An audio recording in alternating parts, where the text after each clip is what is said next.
Welcome to One on One, brought to you by Prescott Media Center, Prescott's community access channel. I'm former Secretary of State, former City Councilman, and former Prescott businessman Ken Bennett. And I have the privilege of interviewing candidates that are running for the Prescott City Council and our mayoral position that will be held.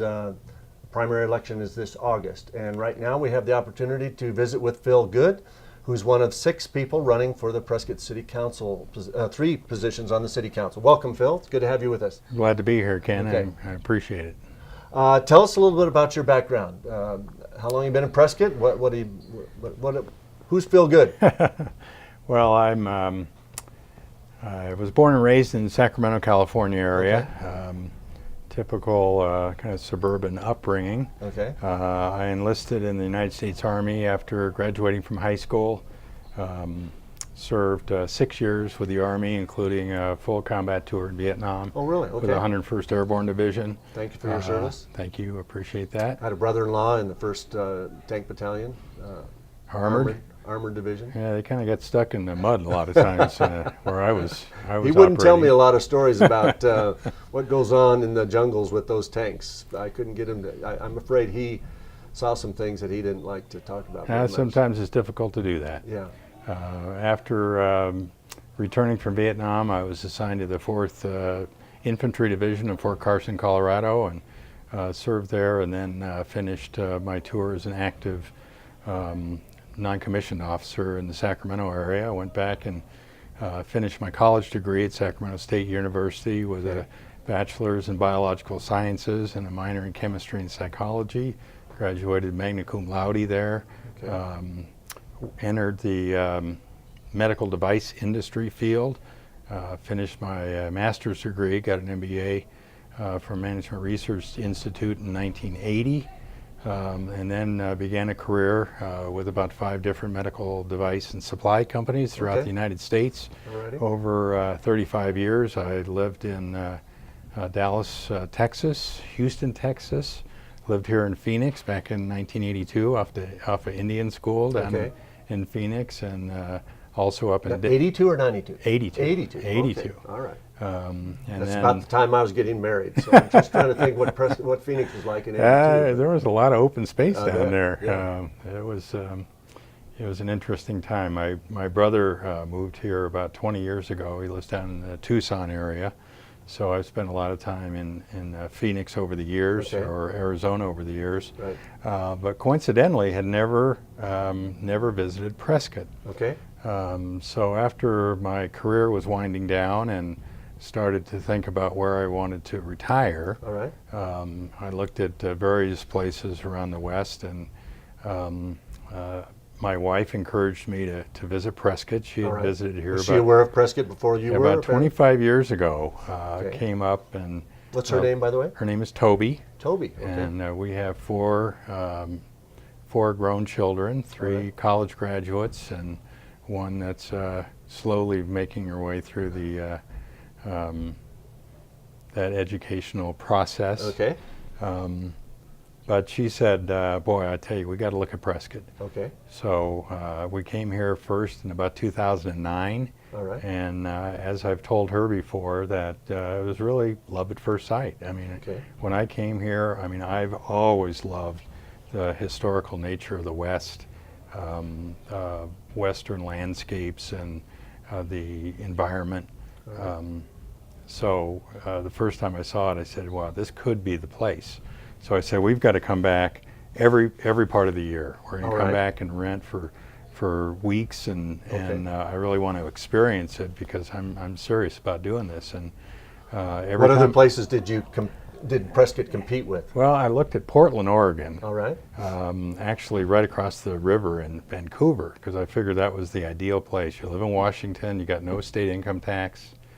You drive across the bridge. Tax in Washington. You do your shopping in Portland. And no sales tax. No sales tax in Oregon. Right. Okay. So I put that on my weather app on my phone. And I started watching the weather. All right. It rains every day there. So I said, that's not for me. I love the. That's one of the nice things about Prescott. It's the nature of the environment and the weather patterns here. There's no extremes. And my wife was born and raised in the Boston, Massachusetts area. So All right. she always missed the seasons. So that was great for Does her. Boston have really pretty nice seasons? Oh And- yeah, they've got, Okay. well, maybe I've a only little- spent one day in Boston. It was just a few weeks ago, and it was a beautiful day apparently for the summer. A lot of times they have a lot of high humidity, Yeah. and this was a very favorable day in Boston. But the people there locally were telling me that I was pretty fortunate to hit a nice, not high humidity day in the middle of the summer. Yeah, she missed the seasons, especially when she was living in Southern California. So she was kind of encouraging us to consider this, and I knew early on that this would ultimately be the destination. So I actually tried to move my business here in about 2010. So one of these medical device businesses is something that you actually owned? And Well, I was a senior manager, and I handled business relationships with most of the major hospital systems throughout the western United States. Okay. So I traveled 3 or 4 days a week visiting hospital system headquarters, and I did a lot of commuting and a lot of flying. Okay. So at the time, I figured I could fly out of Prescott Airport into LAX and then catch flights to everywhere I needed to go. Sure. So I started making those arrangements, and then the FAA, the Federal Aviation Administration, made some changes in the requirements for pilot experience and number of hours in multi-engine aircraft, and that really reduced the reliability of the commuting system.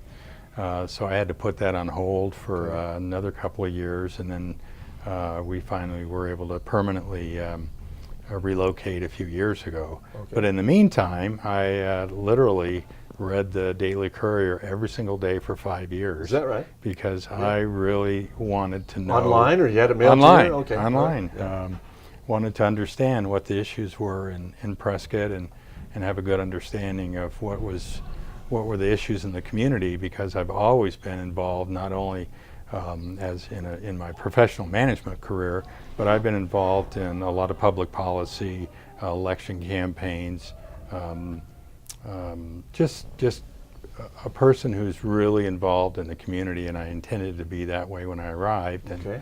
I've gotten very, very involved since then. All right. Is running for the council your kind of first foray into public service here in the area? It is. What- I've have you worked done some on other I've things? worked on campaigns, and I've been an advisor to campaigns. I worked on Mayor Harry Oberg's campaign. Okay. That was kind of an interesting situation. I read of his candidacy, and then when he started his campaign, we were up at the annual garden show at the Prescott Event Center, at that time Tim's Toyota Center. Okay. And I was wearing my 101st Airborne Vietnam veteran cap, and I literally ran into him, and he was wearing his first Cav cap. Okay. But he had a little pin on the top of it, was the 101st Airborne. It was just slightly higher than his patch from the first Cav. Okay. So I said, I think you're all right. And it turns out that we served together in Vietnam at the same time. Oh my goodness. Yeah, of course he was Now, flying. how many were in the 101st Airborne? You're Oh, the whole 10,000 division, people or yeah, 100,000? 10,000, 10,000, 15,000, 10, depending on 15,000? force levels, Okay. things like that. But I always kid him, because he was flying around in helicopters, and I was waving down on the ground, said, "Pick me up, get Yeah. me out of this jungle." Yeah. So we hit it off pretty well. Okay.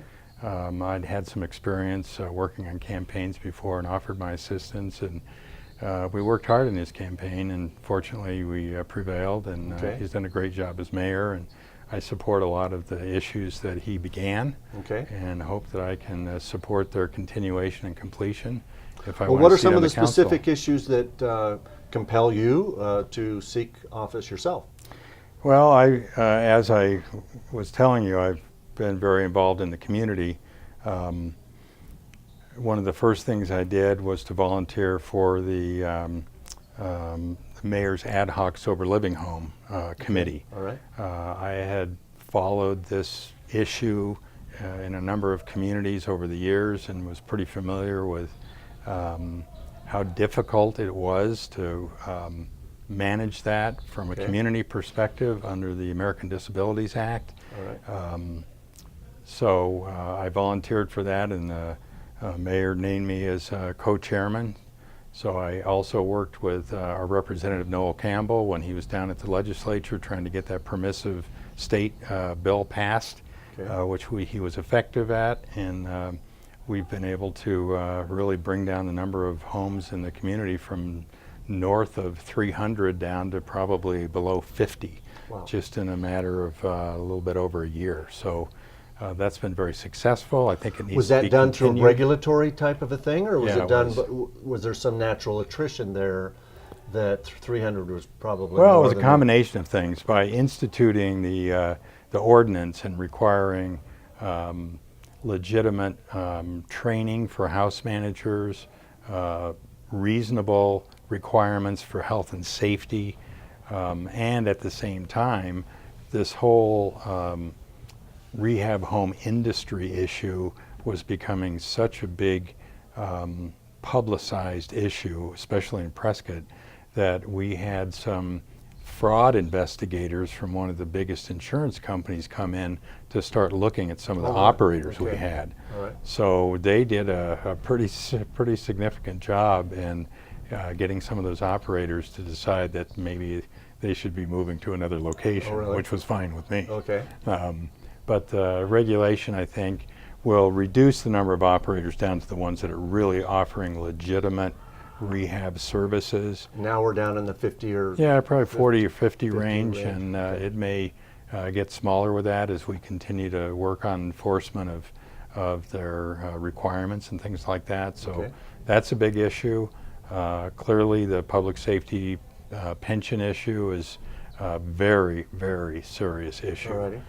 Needs to be addressed What here do you see- immediately and in the long run, too. Yeah, what are your thoughts on how the city should be addressing that? Obviously, in the same election that you'll be running will be Right. the Prop 443, Right.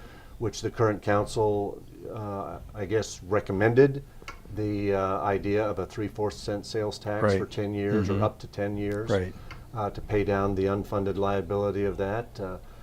I see the no for 443 and the yes for 443 signs. Did you come down on one side or the other? Well, or I've how do studied you public see that whole issue?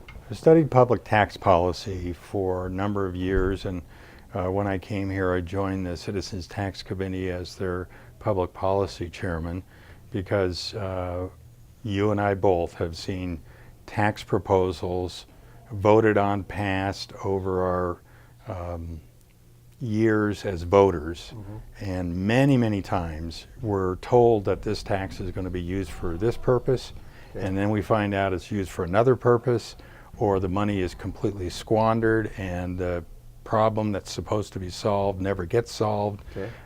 So it's pretty important that tax policy be strictly written so that it does apply to a specific issue.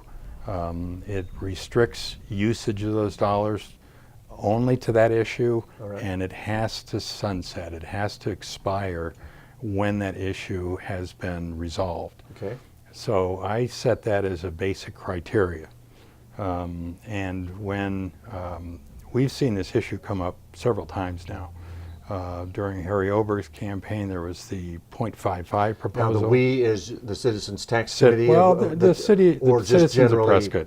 Just Yeah, Prescott, they were it's asked more to vote on that. There was another proposal that came up a couple of years ago that was trying to address this issue too. Again, poorly written tax proposals. And then this one that we have today. Okay. So my concern is, as a conservative and a believer in limited government and low taxes, Okay. and quite frankly, that's one of the reasons why many, many people can have considered this a retirement destination and are coming here. We have to protect that environment in which we live. So with that consideration, this tax proposal brings our sales tax up to 9.1%. Okay. And in my opinion, when you get over 9%, you get to the point where you start to change people's purchasing behavior. Okay. If we push too many people onto the internet to start buying things because our tax level is too high, if you're familiar with the Laffer curve, if you raise taxes too high, you actually raise less dollars. And my feeling is over 9% starts to really change that behavior. So it might Now, at backfire on 9.1, us. how will Prescott be compared to the other communities in this area? Well, it puts us almost a full percentage point below Chino Valley. Still it below only Chino. puts us 0.1% below Prescott Valley. Okay. But then we have surrounding communities like Mesa and Sun City that are significantly below us. And when you're talking about major purchases like automobiles and SUVs and big purchases like that, those people might decide to drive down the hill and buy those. So there's an impact on it. Secondly, the way the tax proposal is written, we currently are spending about $7.8 million out of our current general fund for the obligations that we're required to pay under PSPRS. All right. With this new tax generating what's proposed to be about $10 to $11 million.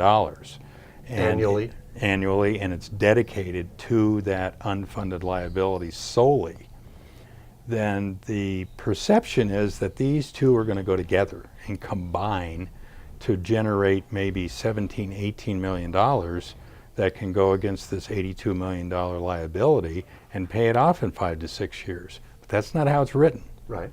Okay. The city council now and future councils could take that 10 million or 11 million, put it towards those payments, and then free up the other $7 or $8 million to be used for other purposes. And that's where I have a problem. Okay. Now, it's my understanding that the city makes two types of payments. Right. One's for just the regular normal payment, Right. as if the system was actuarially funded and Right. and not in fully if funded, it was no fully funded and liabilities. you were just kind of They're just funding making the payments the regular for each normal payment Right. that you have to make a year. Right. And then there's a larger portion of the annual payment that is for the unfunded portion. Correct. That may have occurred for a variety of reasons when the stock market went down in 2000 or 2008. Well, the fact is that they haven't been able to produce their projected returns haven't for produced- 10 years. Right. So, is it your understanding that, I think when I looked at the wording of 443, it says that this revenue generated by 443 can only be used to pay the unfunded liability.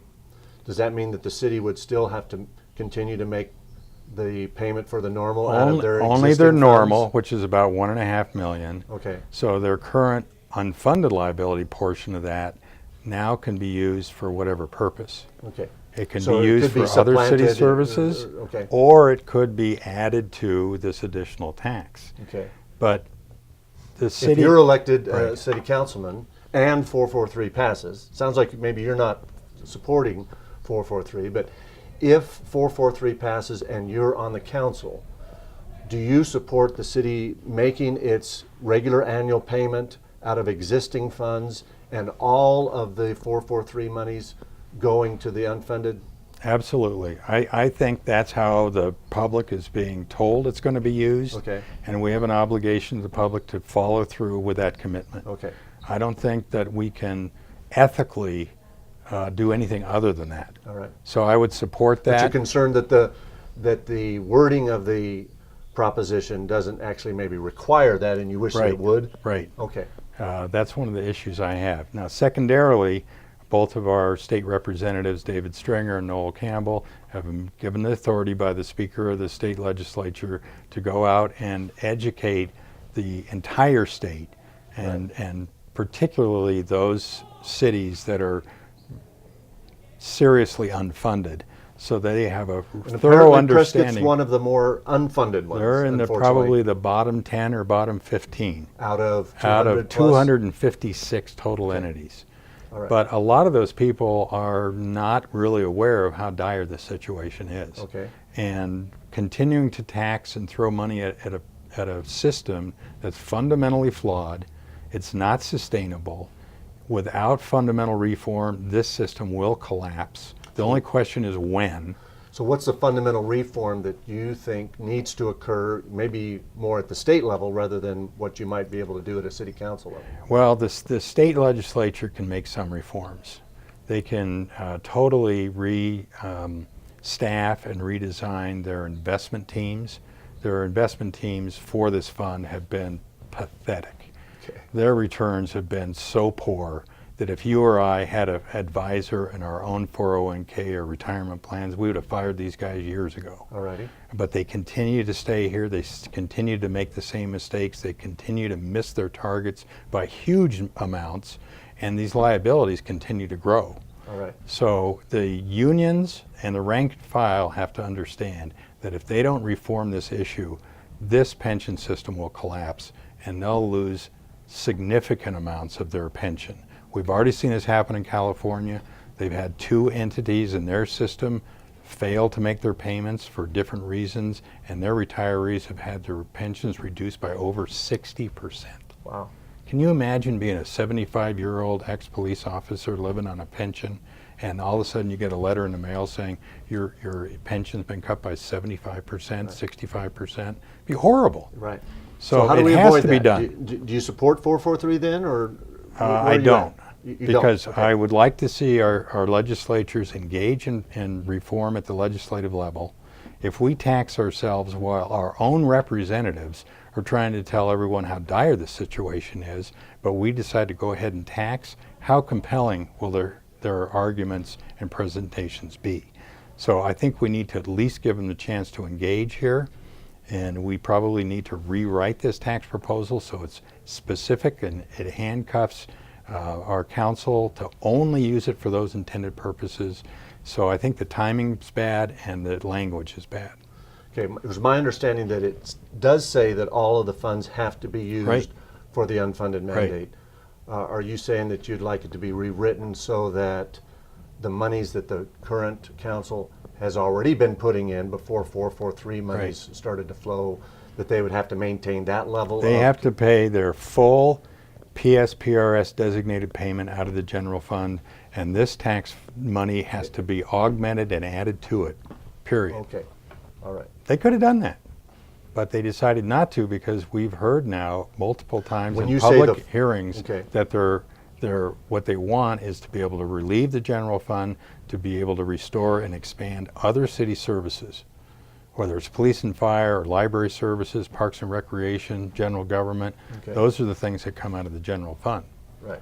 And we have over $30 million in reserves in our general fund, which is a total of about $39 million.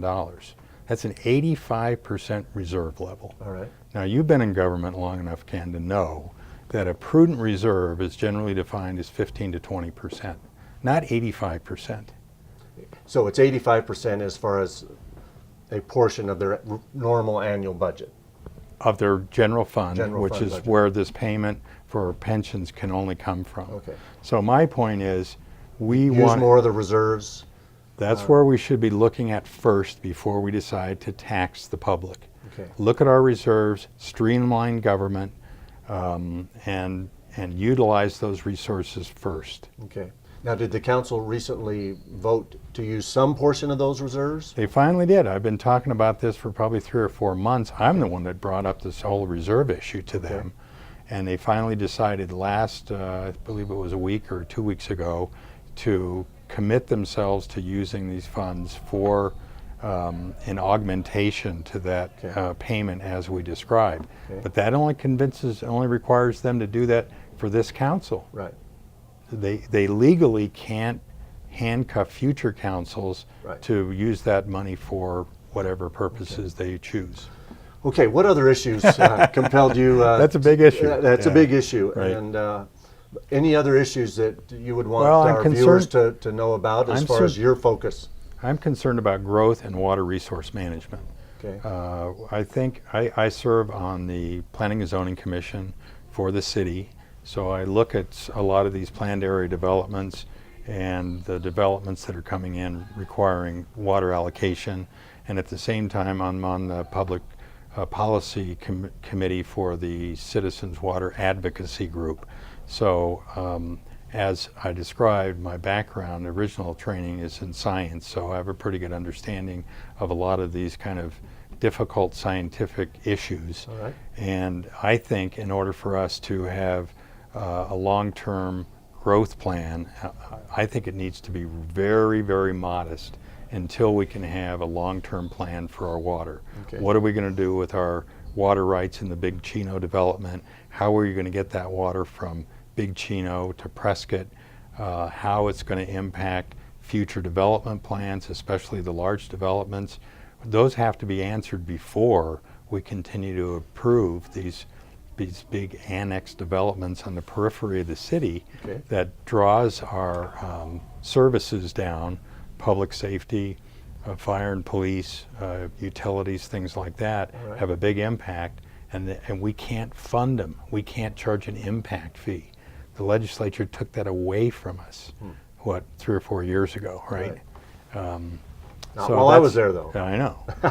That's a big concern. So we have to come up with a cohesive plan. So I'm for modest development, and I am for economic development, but it has to be the right kind. We can't have development that's going to cause a lot of congestion, traffic, things like that. I think the mayor's attempt to put in some innovation for technology, trying to find those great graduates coming out of Embry-Riddle and cybersecurity and things like that. Those are great ideas. But we're going to need an upgraded and modernized airport for the same reason I told you about when I tried to come here. I needed commuting capability. These businesses will need commuting capability. So we need a modern airport that can provide that type of reliable commuting service. So that's why I think an upgrade in the airport is legitimate, because we can get like a 9-to-1 return on investment capital through FAA grants and things like that. So we can make a very modest investment, get a great return, upgrade our airport capability, and then support some of these great industries. Well, we're down to our last few minutes. If you're elected, that's a 4-year term. How do you want Prescott to be better or different in 4 years because Phil Goode was a city council person? And just in general, why should a voter consider voting for you? Well, quite frankly, I don't want to change Prescott. I love this town. The reason I moved here permanently was because I love the unique historic cultural nature of the city. So I think it needs to be protected. We can probably polish it up a little bit and enhance it, but we don't want this kind of development that I've seen grow, living in the various communities around the West. So we have to be very judicious in the type of growth we allow. We need some real good planning. So I really want to protect that nature. But growth is going to come. So it's up to us to be able to manage it well, and I think that I can provide some really thoughtful and thoroughly researched insight to the decisions that are going to be in front of the council. Good. Well, thank you for spending some time with us today. I commend you on your decision to seek public office. I served on the council many years ago. No matter what you do, somebody's going to be happy and somebody's going to be mad. That's a fact. But thank you for running. Thank you for your dedication to the community, and thank you for spending time with us today on One-on-One. I appreciate it, Ken. It's been a pleasure. Thanks. All right. Thank you so much.